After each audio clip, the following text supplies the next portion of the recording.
Bom dia, queridos, na graça e na paz de Jesus. Depois de 2 semanas sem o nosso estudo, por alguns motivos extras, né, que nós não conseguimos subir os nossos estudos. Na semana passada, acabei perdendo meu avô, foi o dia do Café com Bíblia, e numa semana anterior, por alguns problemas técnicos, a gente não conseguiu também fazer, mas estamos de volta, dando continuidade aos nossos estudos de Romanos, e chegamos à segunda parte do capítulo 15, indo para o final aí da maravilhosa carta de Paulo aos Romanos. E já vimos na primeira parte, né, no último estudo, no dia 17 de fevereiro, a respeito da unidade, né? Paulo vai falar nesse capítulo 15, basicamente dois macro assuntos, né? Ele vai falar primeiro da unidade da igreja, né, e da unidade do povo de Deus, que foi o que nós vimos na semana passada, nesse dia 17, no nosso último estudo, né? Então, o foco de Paulo nesse capítulo 15 é a unidade do evangelho na igreja, tá? E depois a missão do evangelho, ou seja, como que Deus pega essa unidade que a igreja tem e ele leva essa unidade para o mundo, né, para que outras pessoas possam conhecer o nosso Deus. Então, nós vimos principalmente a respeito desse espírito, né, de unidade. Paulo vai orar em favor dessa unidade, né, que deve, então, pela qual Cristo promove, né, mas deve ser preservada, ok? Pelo povo de Deus, certo? Então, essa unidade, ela vem por meio de um dom sobrenatural, ou seja, à medida que nós seguimos a Cristo Jesus, como o texto diz, né?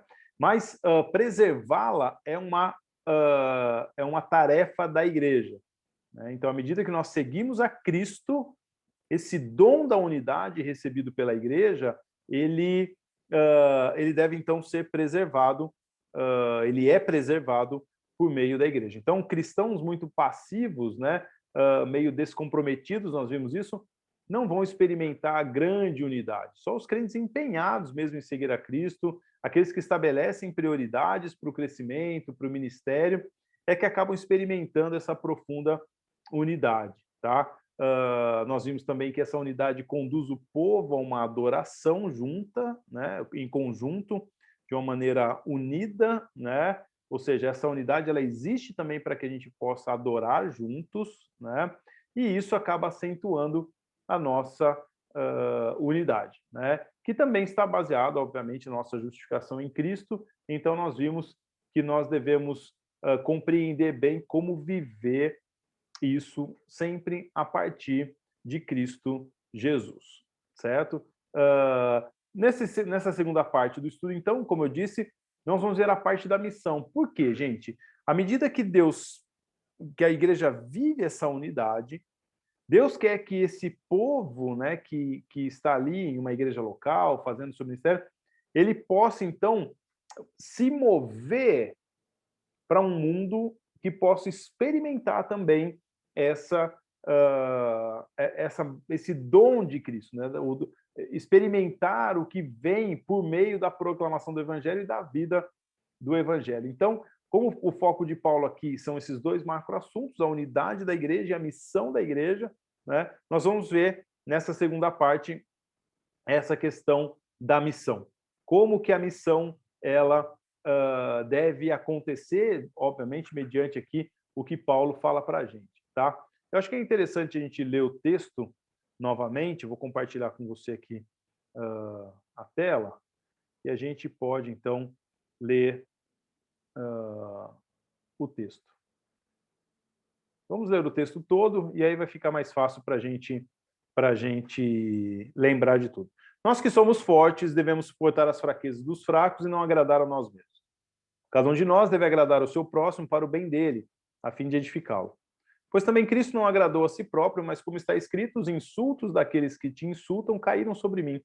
Pois tudo que foi escrito no passado foi escrito para nos ensinar, de forma que por meio da perseverança e do bom ânimo procedentes das Escrituras, mantenhamos a nossa esperança. Porque o Deus que concede perseverança e ânimo deles um espírito de unidade, segundo Cristo Jesus, para que com um só coração e uma só boca vocês glorifiquem ao nosso Deus e Pai de nosso Senhor Jesus Cristo. Portanto, aceitem-se uns aos outros, da mesma forma como Cristo os aceitou, a fim de que vocês glorifiquem a Deus.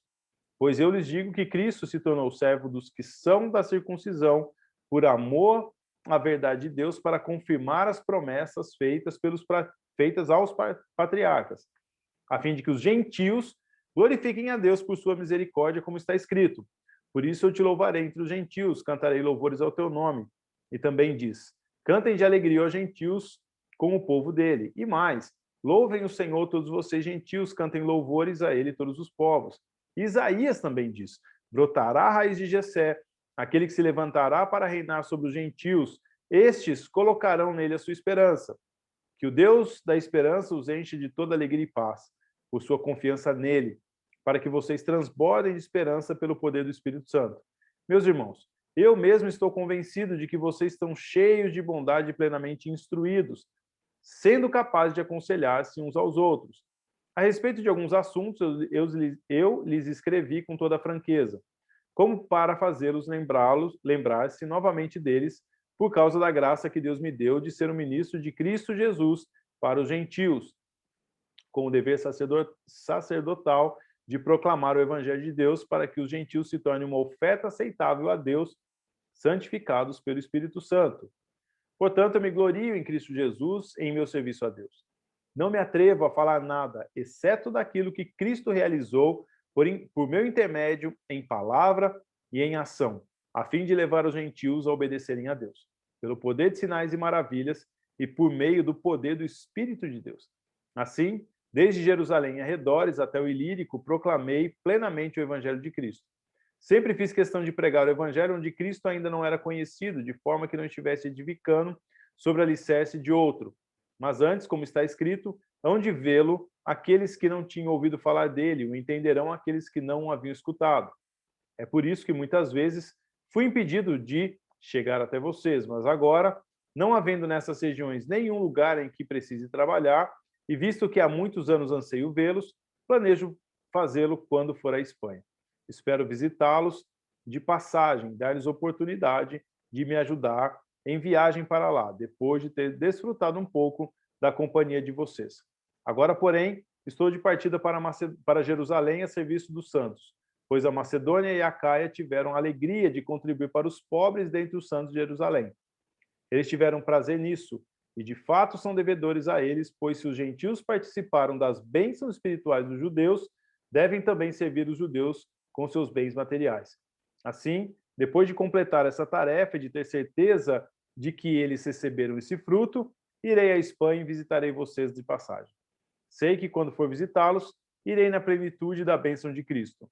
Recomendo-lhes, irmãos, por nosso Senhor Jesus Cristo e por amor do Espírito e pelo amor do Espírito, que se unam a mim em minha luta, orando a Deus em meu favor. Orem para que eu esteja livre dos descrentes da Judéia e que o meu serviço em Jerusalém seja aceitável aos santos, de forma que, pela vontade de Deus, eu os visite com alegria e, juntamente com vocês, desfrute de um período de refrigério.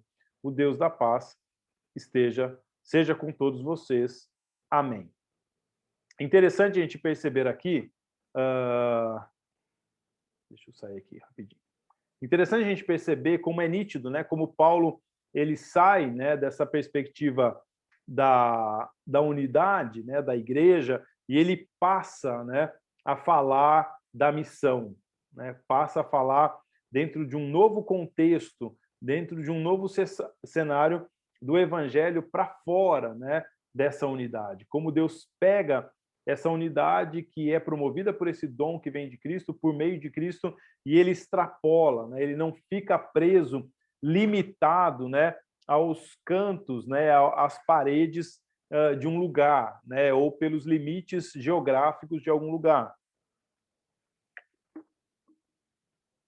Então, Paulo agora passa, a partir do versículo 8, a tratar dessa questão da missão. Os versículos 8 a 12, eu não vou ler de novo, né, porque o texto é muito longo, mas dos versículos 8 a 12, Paulo vai falar um pouquinho dessa questão de Jesus, né, e vamos lembrar que Paulo, ele é o ministro dos gentios, né, lá em Efésios ele vai dizer que ele foi o escolhido por Deus para proclamar aqueles mistérios que estavam ocultos em Deus, mas que agora foram revelados, a saber, que agora os gentios são participantes, coparticipantes das bênçãos de Deus, né? Assim como os judeus. Então, ou seja, vamos lembrar que Paulo é um ministro, né, escolhido por Deus para atuar no meio dos gentios, fora, né, dos limites geográficos, né, culturais, sociais, religiosos dos judeus. Então, Paulo vai falar dos versículos 8 a 12 desse Cristo para todos, tanto para judeus quanto para gentios, né? E é interessante que o exemplo que ele dá para isso é Jesus. É interessante isso, ele vai dizer, olha, ele veio como servo para que Deus acolhesse tanto judeus quanto gentios, certo? Então, Paulo vai usar o exemplo de Cristo para mostrar para a gente, né, que o objetivo de Deus sempre foi alcançar pessoas de toda a tribo, toda a língua, toda a nação, todo país, todas as cidades, todos os idiomas, sempre esteve no coração de Deus reunir para si um povo. Sempre ele começou isso lá em Abraão, lá em Gênesis capítulo 12, quando ele separa, né, ali Abraão, né, a partir de Abraão, né, ele separa para si um povo, caminha com esse povo, mas no coração de Deus, né, sempre teve a intenção, né, e o plano desde antes da fundação do mundo, Efésios vai dizer que era a igreja, uma igreja composta de judeus e gentios, ou seja, aqueles que foram chamados em Abraão e aqueles que seriam chamados depois por todo mundo, né, do qual Paulo diz que ele é o ministro. Então, e ele usa o exemplo de Jesus para isso. Ele fala, ó, ele fez servo para que Deus acolhesse tanto os judeus quanto gentios. Eu preparei um slide aqui para você ver como que isso se aplica na prática, né? Eu vou abrir aqui para você ver. Primeiro eu preciso compartilhar com você aqui a tela novamente. Mas olha que interessante. Como, olha só, o propósito de Deus sempre foi ter um povo constituído de todas as nações. É o que Romanos, capítulo 15, versículos 9 a 12, vai dizer. Vamos ler, porque ele está aqui embaixo, é facinho da gente ver. Ó, a fim de que os gentios glorifiquem a Deus por sua misericórdia, como está escrito. Por isso, eu te louvarei entre os gentios, cantarei louvores ao teu nome. Também diz, cantem de alegria aos gentios com o povo dele. E mais, louvem o Senhor todos vocês gentios, cantem louvores a ele todos os povos. Isaías também diz, brotará a raiz de Jessé, aquele que se levantará para reinar sobre os gentios, eles colocarão nele a sua esperança. Eu coloquei em negrito para você perceber. Mas eu queria mostrar para você aqui numa progressão, né, para você entender que o propósito de Deus sempre foi ter um povo constituído de todas as nações, né? Vamos ver aqui, ó. O nome de Deus, ele deve ser louvado entre os gentios por seu povo. Vamos lembrar que no Antigo Testamento, né, uma das tarefas do povo era obedecer a Deus, glorificar esse Deus e falar das obras desse Deus, contar para as pessoas a respeito desse Deus, certo? Então, olha, que todas as nações conheçam que esse Deus que nós servimos é o único e verdadeiro Deus. Vamos lembrar, por exemplo, Elias no Monte Carmelo, né? Olha, só o Senhor é Deus, o Senhor de Elias é Deus, né? Vamos lembrar na Babilônia, né? Daniel, os seus amigos, assim, sempre que o povo, né? Sempre que o nome de Deus foi louvado, engrandecido e glorificado entre as nações, né? O povo cumpria o seu propósito, o nome de Deus era glorificado, né? Aí, olha só, o nome de Deus, então, ele é louvado entre os gentios, eles conhecem as obras de Deus, e aí os gentios devem ser convidados a louvar, juntamente com o seu povo, certo? Olha lá. E também diz, cantem de alegria, ó gentios, com o povo dele. Então, o povo de Deus que conhece a Deus, né, glorifica e louva o nome do Senhor. Podemos também trazer hoje, ele prega o evangelho, ele compartilha da obra da graça e da obra da salvação, da boa notícia do evangelho, ele louva e traz glória ao nome do Senhor.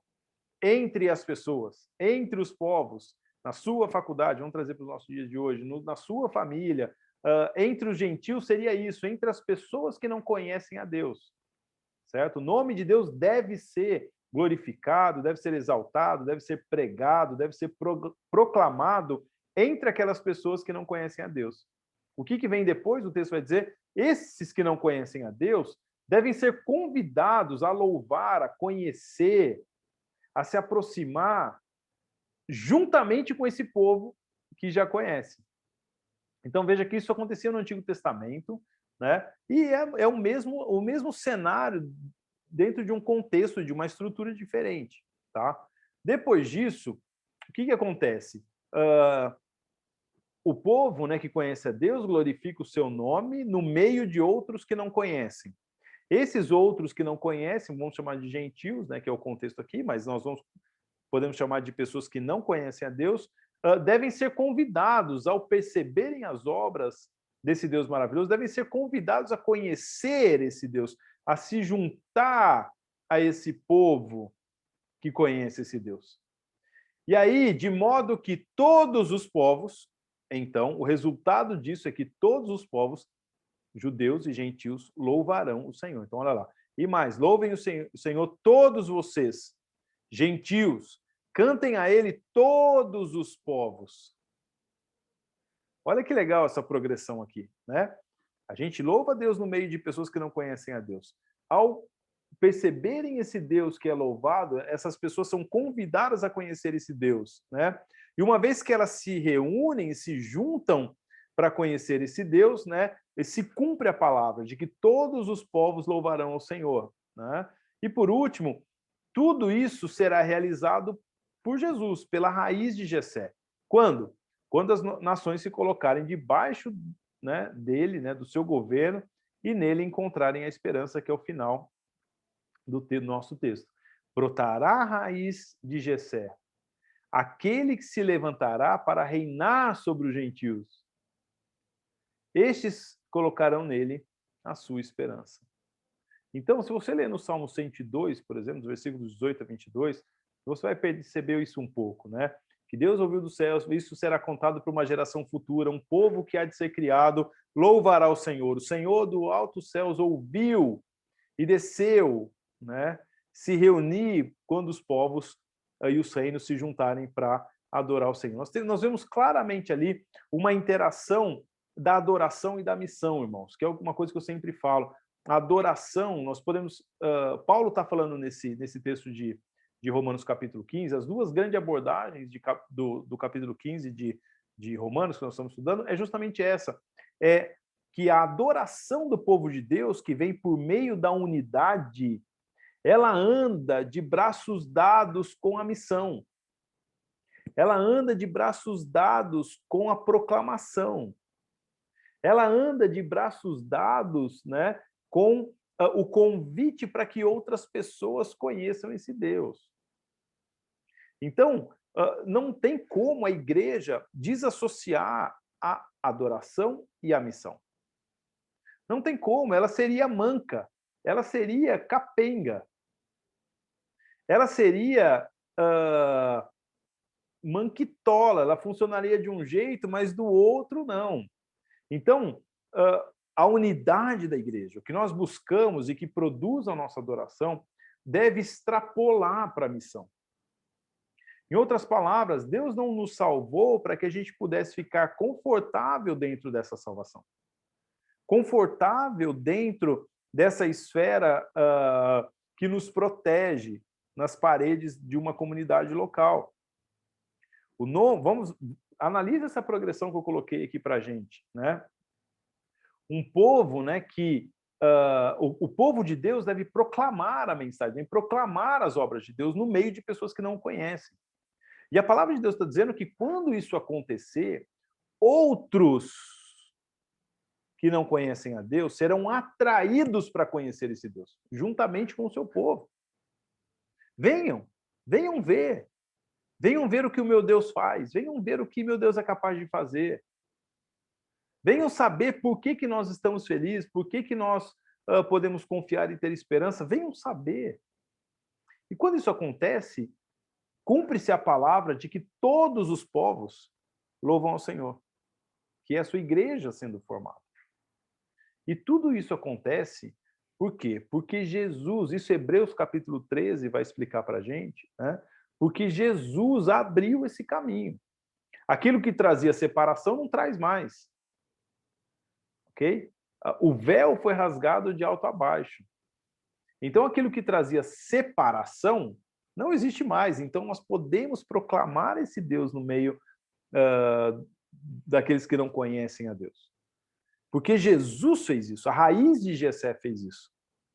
E agora, então, todos que conhecem esse Deus e que passam por esse caminho que é Jesus, esse caminho que foi aberto por Jesus, né, se rendem ao seu governo, encontram a esperança. Hebreus capítulo 13, versículo 15 vai dizer isso, né? Por meio de Jesus, ofereçamos a Deus sacrifício de louvor, que é o fruto, é o resultado de lábios que confessam o seu nome. Então, a adoração, irmãos, e a missão, elas caminham juntas.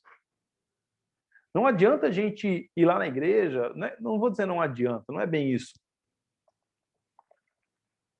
Senão vai dar uma ideia aqui perigosa, né? De não ter um. Mas assim, é equivocado, é parcial essa ideia de que é suficiente eu buscar a Deus, eu adorar a Deus. No verdadeiro evangelho, na verdadeira igreja do Senhor Jesus, a adoração que acontece no domingo, ok? Ou num culto, seja o dia que for, ela é o combustível da missão.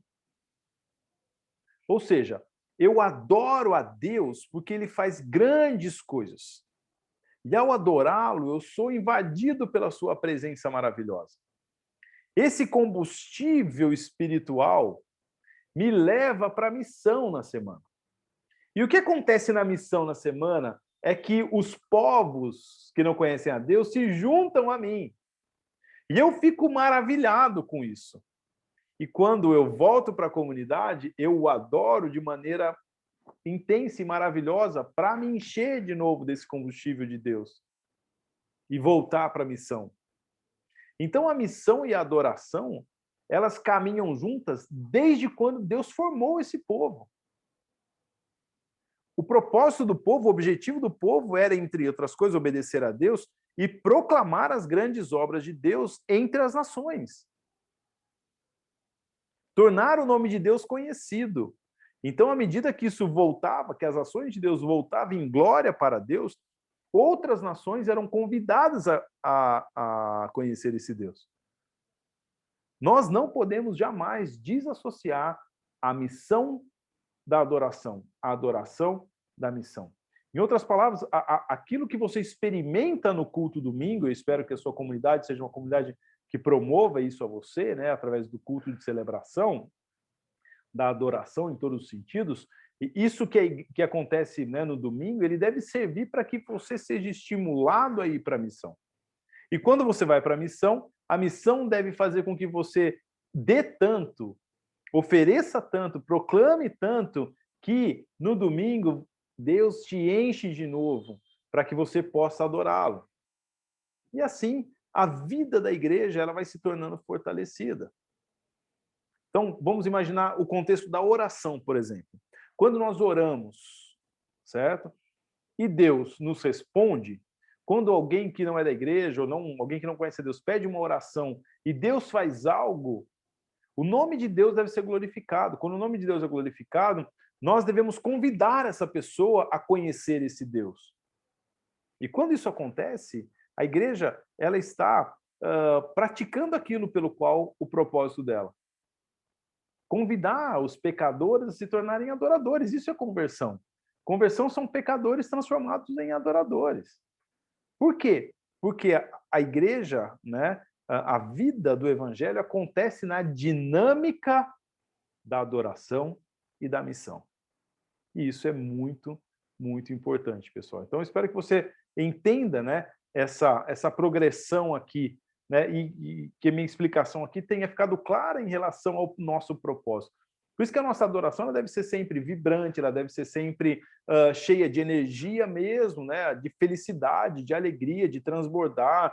Deve sim ter um elemento racional, né? Inteligente daquilo que nós cantamos, daquilo que nós falamos, de como conduzimos o culto, mas também deve ter um elemento que envolva as emoções. Por exemplo, a alegria é uma emoção, ok? A felicidade de estar ali é uma emoção. Então, a nossa adoração ela deve sim ser inteligente, ela deve ser correta teologicamente, mas ela deve também invadir o nosso ser. A Bíblia diz, cantai ao Senhor com alegria. Alegria é uma emoção, certo? A Bíblia diz que o nosso culto precisa ser inteligente, mas a Bíblia diz que nós devemos cantar ao Senhor um novo cântico, cantai ao Senhor com alegria. Exultai. Exultação é um comportamento de uma pessoa que interiormente está alegre, certo? Que tem motivos para celebrar. Então, por isso que a nossa adoração ela deve ser viva, ela deve sim atingir as nossas emoções corretamente, né? Alegria, felicidade, plenitude, júbilo, gratidão. Gratidão, ela passa pelas emoções. Uma força interior, né, que trabalha na gente. Então, a nossa adoração ela deve ser assim, mas a partir daí ela deve ser um instrumento, um combustível para que a nossa missão aconteça. Tudo isso que nós recebemos deve transbordar na missão, certo? Então, que você possa ver de novo depois esse gráfico aqui, esse slide que eu montei para você entender e pensar nisso quando você for adorar a Deus, na sua igreja, na nossa comunidade, e para você repensar se você tem andado na comunidade com a adoração e a missão, se a nossa comunidade tem andado dentro da adoração e da missão, se a sua igreja tem caminhado dentro esses dois pés da adoração e da missão. Amém? Então, é muito importante a gente entender isso, tá? Então, Paulo começa a falar a respeito disso, ok? Então, Deus sempre opera para que haja unidade no evangelho, certo? Acima de toda divisão, ele vai colocar isso no versículo 13, e discordância, ok. Porém, só Deus pode conceder esse tipo de unidade e que extrapola. Então, Paulo ora justamente por isso, por meio do Espírito, para que a igreja tenha esse espírito de unidade e que isso transborde para a missão, certo? Aí ele vai falar um pouquinho dos motivos para a gente compartilhar a mensagem. Por que a gente tem que compartilhar a mensagem do Evangelho? Por que a gente deve compartilhar a respeito da obra de Cristo, né? O que esse texto está dizendo para a gente? Primeiro, o cristianismo é uma fé missionária, certo? O cristianismo é uma fé missionária, ela não é uma fé individualizada. Ela não é uma fé interiorizada, simplesmente, certo? Ela não é simplesmente de dentro para fora. Desculpa, ela não é simplesmente de fora para dentro. Alguma coisa acontece em mim para mim, né? De fora para mim, extrínseca. Ela não é simplesmente de fora para a igreja para que entre para a igreja. Muito pelo contrário, ela é o oposto disso. Ela é uma obra interior que transborda para outras pessoas. O cristianismo é uma fé missionária. Ou seja, o cristianismo é uma fé em missão. Ser missionário é isso, é estar em missão. Então, o cristianismo é uma fé, certo? Que trabalha em missão. Ou seja, é uma fé prática, é uma fé que atua fora simplesmente dos modelos internos. Quais modelos internos? A fé é só para mim, né? A salvação é minha, eu fui salvo e está tudo certo. Não, é importante que a gente, né, tenha aqui dentro da igreja algumas coisas. Eu me lembro, né? Algumas pessoas falavam assim: olha, não adianta a gente querer fazer missão se aqui dentro as coisas não estão bem. É verdade, porque Paulo vai falar que a unidade é que promove isso. Esse dom de Cristo da unidade é que promove isso. Mas também isso não pode ser usado de desculpa, porque a missão também é parte do povo, e às vezes a gente tem que obedecer, mesmo não querendo, mesmo não estando perfeito, mesmo não estando com as coisas todas em ordem. Nós temos que ir lá e obedecer, fazer o que precisa ser feito. Então, a fé é uma fé missionária, uma fé que atua, certo? É uma fé que tem uma missão. Vamos lembrar, por exemplo, 1 Pedro, capítulo 2, versículo 9, né? Paulo diz, ó, vocês são sacerdócios, vocês são raça eleita, sacerdócio santo, povo de propriedade exclusiva de Deus, a fim de, com o objetivo de proclamar as virtudes daquele que os chamou das trevas para a sua luz. Então a fé é missionária, a fé tem uma missão. Qual é a missão? Proclamar as virtudes, o caráter, a mensagem daquele que tirou vocês das trevas para a luz. Então isso é algo que acontece de dentro para fora, é algo que traz uma missão embutida. A minha salvação traz uma missão embutida, proclamar as obras daquele que me chamou das trevas para a luz. Esse é o objetivo, um dos objetivos de eu ter sido salvo. A minha fé, né? O cristianismo é uma fé missionária. Então, o que Paulo vai nos ensinar sobre a proclamação da mensagem são essas coisas. Ela tem um motivo, ela tem um objetivo, ela tem uma importância. Certo? O motivo, né, nos versículos 16 e 17, vai dizer isso para a gente, é que ela não deve ser um dever. Ela deve ser uma paixão. Certo? Tem que ser uma paixão. Olha que interessante isso. Não simplesmente vista como um dever, mas uma paixão. Paulo vai dizer isso. O objetivo da missão, né, e dessa fé missionária é aquilo que Cristo, né, tem feito por nosso intermédio. Como eu disse, proclamar as virtudes daquele que nos chamou das trevas para a luz. Então, assim, o objetivo é que as pessoas sejam obedientes e santas em relação a Deus. Que elas se tornem discípulos de Jesus. Esse é o objetivo da proclamação, gente. Uma completa transformação de vida. Versículo 18 diz isso. Por que a gente tem que pregar o evangelho? Para que as pessoas se tornem obedientes e se rendam a Jesus. E se tornem discípulos de Jesus. O objetivo da proclamação é que isso mude a vida das pessoas, irmãos. Que o alcoólatra seja liberto do seu vício. Que o marido violento deixe de bater na sua esposa. Que o viciado, né, abandone o seu vício. Certo? Que o mentiroso passe a falar a verdade. Que aquele que era infeliz se torne uma pessoa plena e feliz. Que aquela pessoa que era triste, ao conhecer a mensagem do Evangelho, se tornou uma pessoa alegre. Aquele que era pobre, em Cristo, se tornou uma pessoa com a abundância da provisão de Cristo. Certo? Não estou falando que o cara era pobre e veio para Cristo ficou rico, não é isso. Mas a Bíblia diz que, né, quando nós vimos para Cristo, nós ganhamos irmãos, nós ganhamos irmãs. E que no meio do povo de Deus não pode ter ninguém com necessidade. Então aquele que passava necessidade, ao conhecer o Evangelho, teve a sua vida transformada de tal modo que agora ele não passa mais necessidade. Então o motivo da missão deve ser uma paixão. É aquilo que Deus ama e quer que a gente faça.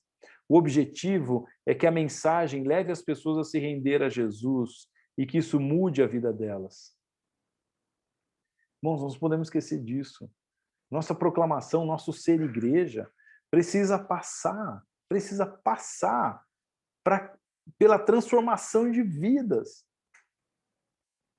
Pela transformação de vidas. Sabe, irmãos, a gente vive um tempo onde as pessoas têm sido transformadas ou iludidas que são transformadas por tantas coisas.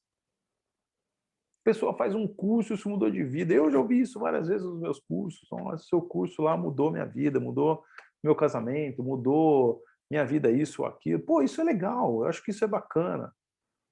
Mas Jesus tem mais, ele quer que o evangelho transforme a vida das pessoas, não filosofias, técnicas. Tem pessoas hoje que estão dizendo assim, olha, eu encontrei, né? Minha vida mudou depois que eu passei a fazer tal coisa, depois que eu encontrei tal filosofia, tal metodologia, tal pessoa. Mas o motivo e o objetivo, né, o motivo é a paixão, mas o objetivo é que a nossa proclamação mude a vida das pessoas. Certo? Não que elas simplesmente passem a ir à igreja. ser denominadas cristãs. Agora eu não era mais católico, espírita, agora eu sou evangélico. Não é esse o propósito e o objetivo do evangelho, da pregação dessa fé missionária, mas é que as pessoas mudem, é que as pessoas encontrem algo que verdadeiramente fez sentido para elas. Então o motivo é uma paixão, o objetivo é a transformação de vidas rendidas a Jesus, e a importância, né, é mostrar que o que mais importa no ministério são as pessoas passarem da morte para a vida, certo? O evangelismo, vamos pensar da seguinte maneira, né? Ele pode não ser tudo na nossa vida, certo? E ministério, como era para Paulo.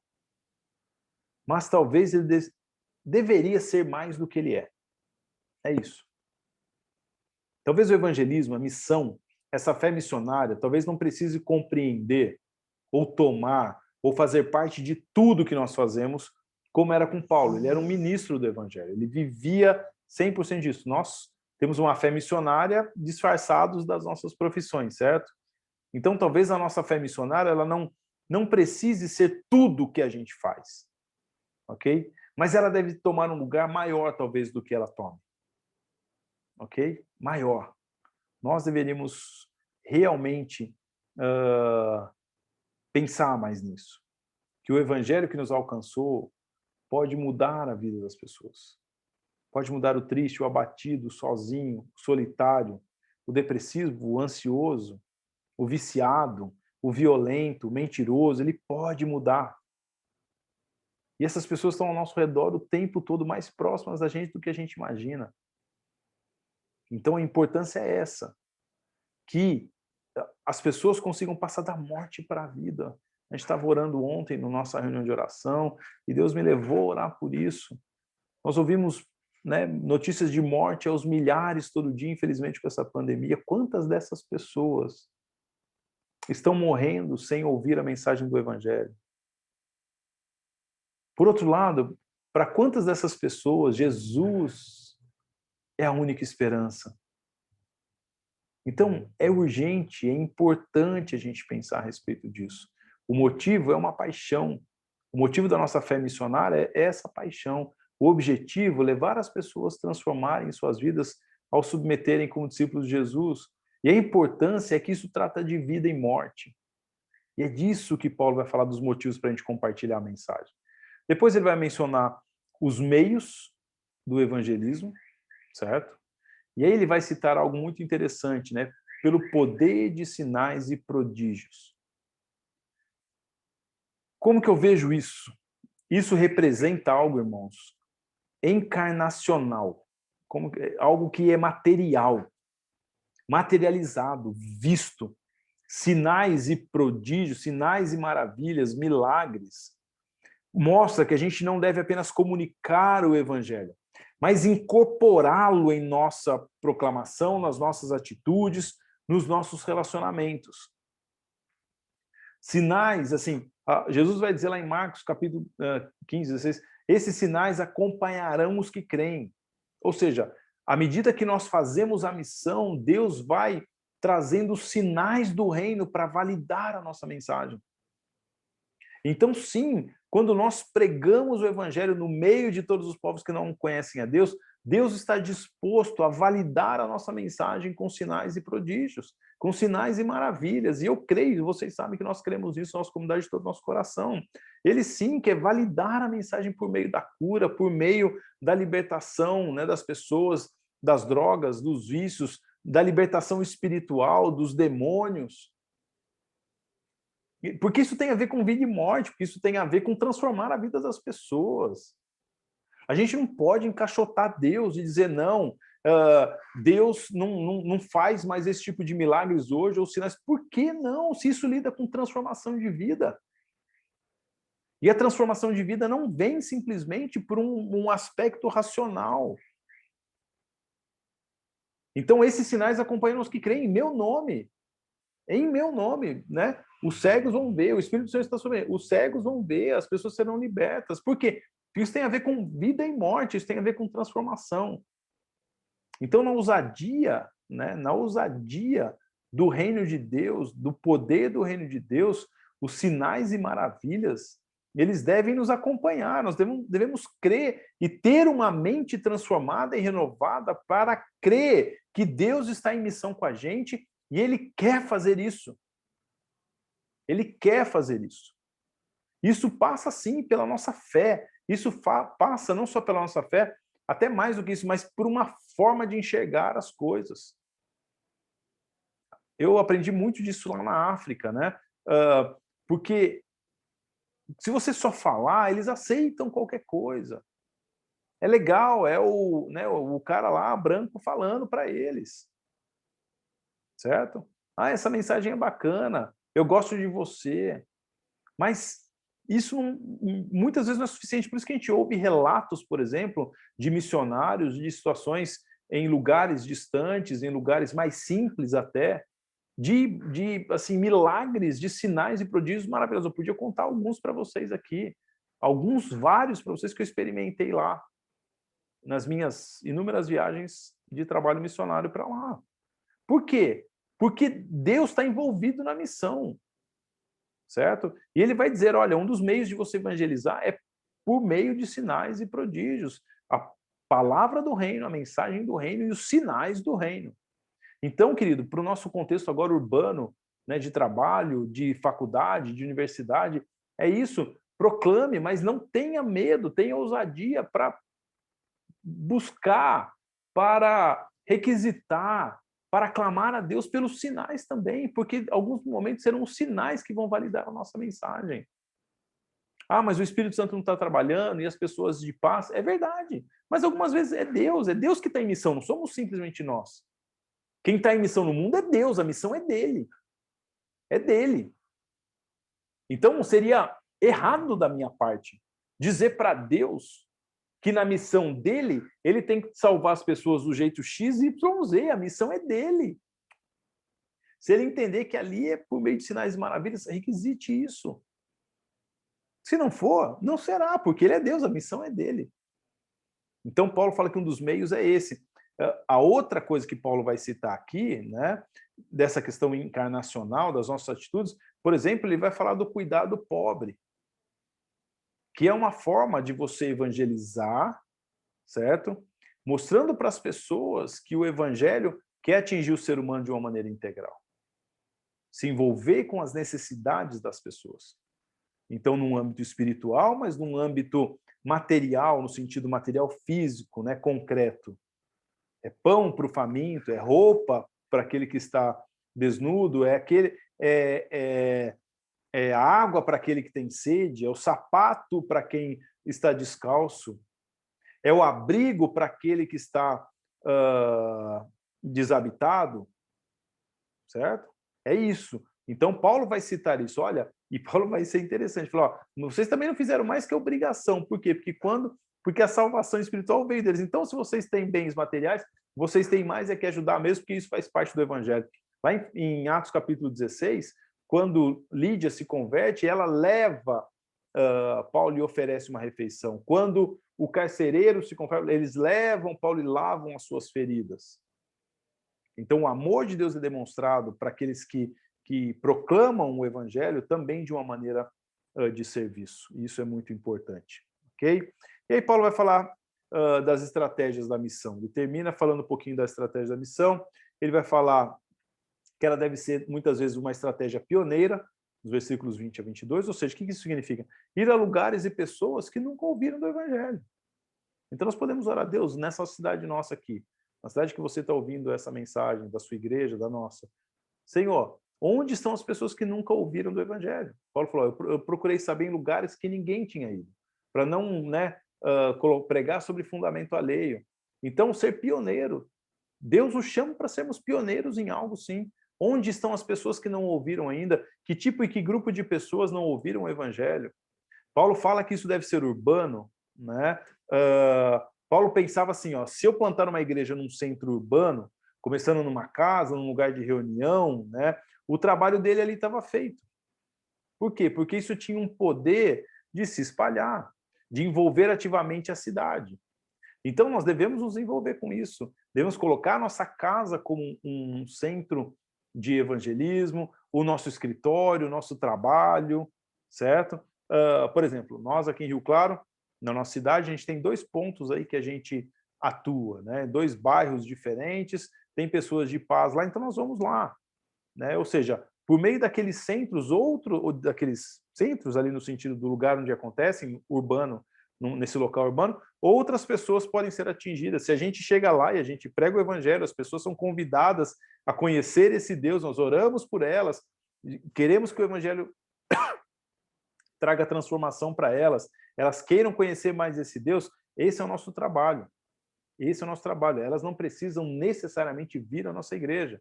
A palavra de Deus, inclusive, nessa coisa é muito interessante. A Bíblia não fala para as pessoas virem à igreja. A Bíblia sempre narra a igreja indo nos lugares. Ok? Sempre a igreja indo para os lugares. Então, se a gente for lá a cada 15 dias pregar o evangelho, encontrar os homens de paz naquele lugar, as pessoas se converterem, ouvirem o evangelho, se elas quiserem conhecer mais esse Deus, nosso trabalho missionário está feito. Aí nós vamos para o outro trabalho, né, que é discipulá-las, fazê-las crescerem em Cristo Jesus, que elas transformem de vida, os maridos sejam melhores, as esposas, os filhos, os pais, os amigos, os profissionais. Então, ela pode ser uma missão pioneira, uma missão urbana também. Tá? Paulo vai terminar de 2 formas. Falando novamente, como eu disse, na questão dos pobres, Paulo mostra que uma maneira crucial desse dever, né, é algo que os cristãos devem fazer, e cada vez mais, irmãos, né, em tempos como o nosso, certo? Eu acredito muito nisso. Eu acho que a igreja ela precisa se envolver com os pobres, com os necessitados, aqueles que dependem, né, e carecem de coisas mesmo, né? Eu não estou falando de assistencialismo, não estou falando de socialismo, estou falando de amor, estou falando da missão da igreja. Jesus diz: o Espírito do Senhor está sobre mim, ele me ungiu para pregar boas novas aos pobres. Certo? Curar os cegos, libertar os cativos, os oprimidos. E uma coisa que eu tenho percebido, quando nós nos envolvemos com o pobre, nós vemos o quanto faz sentido essa palavra de Jesus. Porque os problemas e as realidades espirituais que estão em volta dessas pessoas são realidades que realmente exigem de nós o Espírito de Deus atuando, porque realmente são opressão, violência, opressão espiritual, pessoas cativas no vício, na violência, no crime. Então, eu creio muito que nós devemos também nos envolver, né, na missão com aqueles que são carentes, né, financeiramente, materialmente, e isso vai nos levar, né, a praticar aí a missão como igreja. Então, quero incentivar você, né, pode ser através de alguma instituição, através de alguém que já faça isso muito bem feito, ou pode ser através da sua própria comunidade. Nossa comunidade tem, eu fico feliz, né, nós temos conseguido, mesmo com o nosso pequeno tamanho, dar passos nesse sentido, nessa direção, e eu acho isso muito, muito legal, né? E Paulo termina com algo pedindo para a igreja lutar com ele em oração. Paulo pede oração por ele, né? Isso mostra a importância de nós orarmos juntos, certo? Pelos irmãos, pela igreja, pelos líderes, né? Isso faz parte da unidade da igreja também. Orarmos juntos. Orarmos juntos. Eu acho que ainda a gente negligencia bastante isso na nossa comunidade. Nós temos um grupo onde eu honrei muito esse grupo, que há anos e anos e anos está na brecha de oração. Anos e anos, irmãos, orando pela sua vida, orando pela nossa comunidade, orando por mim, pelos líderes, né? Pessoas que perseveram na oração, pessoas que oram sem cessar. Glória a Deus pela vida dessas pessoas, mas isso não é um privilégio ou um dom para alguns. Isso é algo que é designado para a igreja. Lá em Tessalonicenses diz, orai sem cessar. Não está falando para quem que tem que orar. O ministério de oração, não. Orai sem cessar. É uma disciplina espiritual para todo crente. Então, não podemos negligenciar. Paulo termina Romanos 15 falando e pedindo oração por ele, né, convidando a igreja a se juntar em oração com ele. Eu acho que isso é significativo. A oração, a adoração e a missão, elas devem caminhar, mas caminhar também com uma sustentação da oração, com o suporte da oração. A gente fala muito que ora, mas ora pouco, né? E eu, estando envolvido com esse grupo de oração, eu tenho aprendido com eles, né? Eles me inspiram a orar, eles me inspiram a ser uma pessoa de oração, certo? o que contribui com a minha fé, o que contribui com a minha vida, né, como pastor. Então, é sim um esforço intencional e diligente que a gente precisa ter. E, óbvio, se você quer orar mais, você precisa estar com gente que ora, que te inspira a orar, né? Então, Paulo termina falando a respeito de nós orarmos juntos também.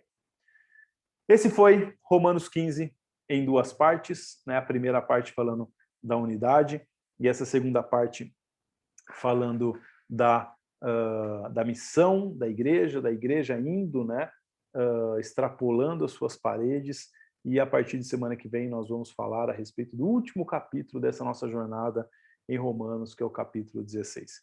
Deus te abençoe, que você tenha um excelente dia e que essa mensagem possa ter abençoado o seu coração. Para outros estudos, acesse a nossa playlist aqui do canal, Café com Bíblia, tem todos os estudos de Romanos lá, desde o capítulo 1, tem outras séries também que você pode acessar. Aproveita, não esquece de curtir aqui, dar o seu joinha, não custa nada, é só você clicar aí se você gostou, tá bom? Que isso nos ajuda a impulsionar o canal e transmitir a mensagem do nosso Deus também. Deus te abençoe, que você tenha uma excelente quarta-feira em nome de Jesus.